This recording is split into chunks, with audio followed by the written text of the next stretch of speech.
Lord, I've come to seek your face. Let your grace and your mercy come upon me, Lord. Oh Lord, I call upon your name. Let the rain of your mercy pour upon me, Lord. Oh Lord, mo wá síbi ìtẹ́. Jẹ́ kí oore ọ̀fẹ́ àti àánú rẹ, Olúwa, kó bà lé mi lórí. Olúwa, mo ké porúkọ rẹ. Jẹ́ kí òjò àánú rẹ, o Bàbá, kó rọ̀ sórí ìṣẹ̀dá mi. Bàbá.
I've come to seek your face.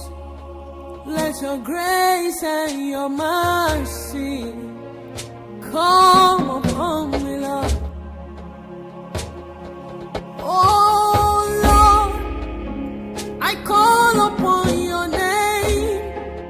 Let the rain of your mercy pour upon me, Lord. Oh Lord, mo wá síbi ìtẹ́. Jẹ́ kí àánú àti oore ọ̀fẹ́ rẹ